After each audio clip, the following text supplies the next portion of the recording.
हाँ तो सब बुरा ही याद है ना आपको, अच्छी बातें तो बिल्कुल नहीं याद है। मियाँ बीवी की नोक-झोंक।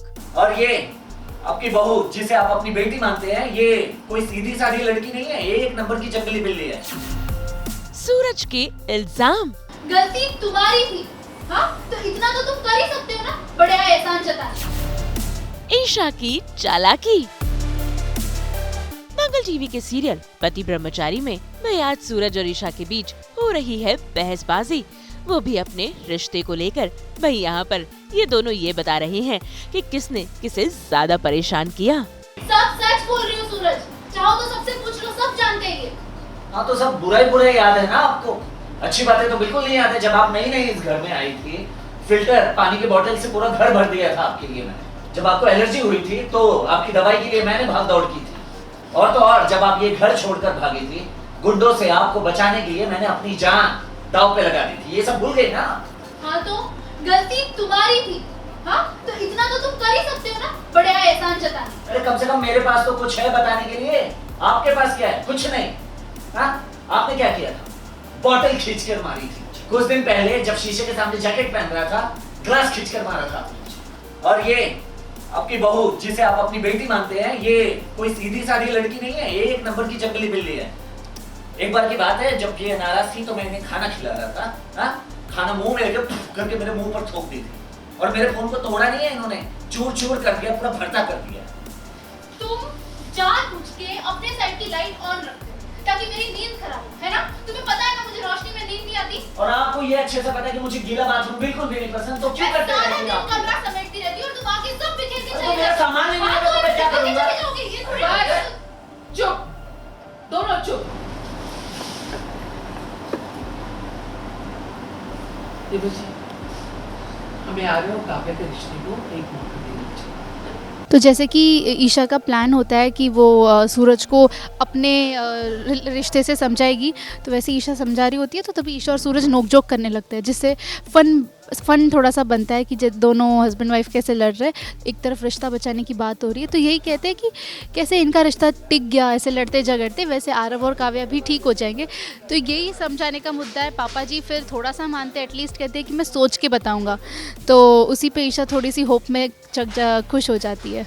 भाई ये बहसबाजी इसीलिए शुरू हुई क्योंकि बुआ जी ने आरव और काव्या के रिश्ते को एक मौका देने की बात की।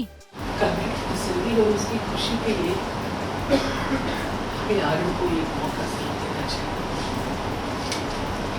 ऐसी बातें कर रही है काव्या ने जे तो पहली बार चुना तब भी उसकी वो नजर अब जो वो करना चाहती है वो भी उसकी आप तो बनी है, आपने तो दुनिया देखी, आप तो समझते हैं।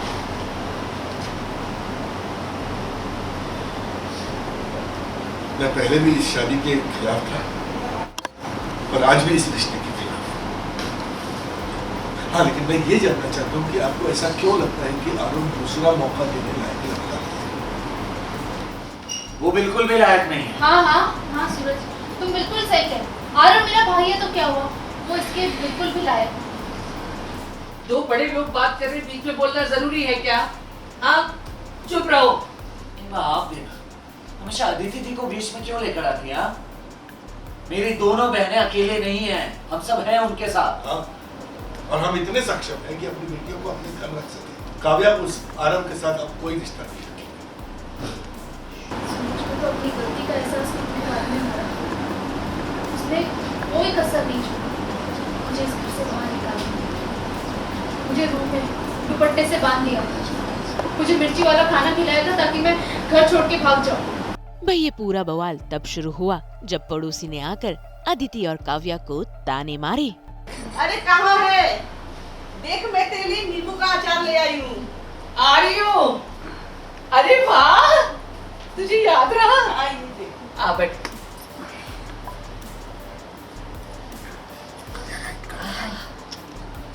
काव्या बेटा, अपने ससुराल वालों के खिलाफ तुम्हें थाने में जाकर रपट लिखवानी चाहिए। अच्छे से वसूल करना उन्हें, छोड़ना मत बिल्कुल। बेचारी काव्या, अभी उम्र ही क्या है इसकी? अच्छा मैं चलती हूँ। काव्या बेटा अपना ख्याल रखना।